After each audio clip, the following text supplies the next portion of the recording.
Hi. So ಇವತ್ತು ನನ್ನ ಸೀಮಂತ function ಇತ್ತು. ಊಟ ಮಾಡ್ತಾಯಿದ್ದೀನಿ. ಎಷ್ಟು ವೆರೈಟೀಸ್ ಇದೆ ನನ್ನ ತಟ್ಟೆಲಿ ಅಂತಂದರೆ ಕೌಂಟ್ ಮಾಡಬೇಕು. ಕೌಂಟ್ ಮಾಡೋಕ್ಕೆ 1 ನಿಮಿಷ ಹಿಡಿಯುತ್ತೆ. ಸೊ ಇದು ಮಟ್ಕಾ ಬಿರಿಯಾನಿ ಇನ್ನೂ ತಿಂದಿಲ್ಲ, ನಿಮಗೋಸ್ಕರ ತೋರಿಸೋಣ ಅಂತ ಇಟ್ಟಿದ್ದೀನಿ. ಸೊ ಇಷ್ಟು ವೆರೈಟಿ ಕಸ್ಟಮೈಸ್ ಮಾಡಿ ಸೀಮಂತಕ್ಕೆ ಅಂದರೆ ವೆರೈಟೀಸ್ ಮಾಡಬೇಕು, ಯಾವ ಥರ ಮಾಡಬೇಕು ಫುಡ್ ಅಂತೆಲ್ಲ ಕಾವೇರಿ ಕ್ಯಾಟ್ರಿಂಗ್ ಅವರು ಮಾಡಿಕೊಟ್ಟಿದ್ದಾರೆ ಇವತ್ತು ನಮಗೆ ಕಸ್ಟಮೈಸ್ ಮೆನ್ಯೂನ.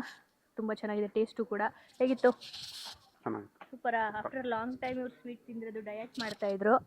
ಚೆನ್ನಾಗಿದೆಯಾ Aishu? How is the food? Super. ಸೂಪರಾ? ಯಾಕೆ ತಿನ್ಬೇಕು ಯಾಕೆ ಬಿಡ್ಬೇಕು ಅಂತ ಗೊತ್ತಾಗ್ತಿಲ್ಲ. Full varieties. ಹಾಂ, ಸಕ್ಕದ ಟೇಸ್ಟ್ ಕೂಡ ಸೂಪರ್ ಆಗಿದೆ. ನಿಮಗೆ ಇಷ್ಟ ಆಯ್ತದ ಬಿಡಿ. ಸ್ವಾತಿ ಅಕ್ಕ ಸೂಪರಾ? ಚೆನ್ನಾಗಿದೆ ಎಲ್ಲಾನು. ಏಯ್ ಸ್ವಾತಿ ಏನು ಫುಲ್ ಖಾಲಿ ಮಾಡ್ಬಿಟ್ಟವಳೆ.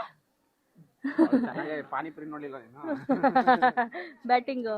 ನಿಶಾ ರವೀಂದ್ರ ತಟ್ಟೆಲೆಲ್ಲ ಹಂಗೆ ಐತೆ. ನಿಧಾನಕ್ಕೆ ತಿಂತಾ ಇದ್ದೀನಿ, ನಿಧಾನಕ್ಕೆ ಎಲ್ಲ ಸವಿತಾ ಇದ್ದೀನಿ. ಎಸ್. So all thanks. ನಮ್ಮ ಗೆಸ್ಟ್ ಎಲ್ಲ ತುಂಬ ಇಷ್ಟಪಟ್ಟರು ಫುಡ್ನ. So all thanks to Kaveri catering. Yes, done.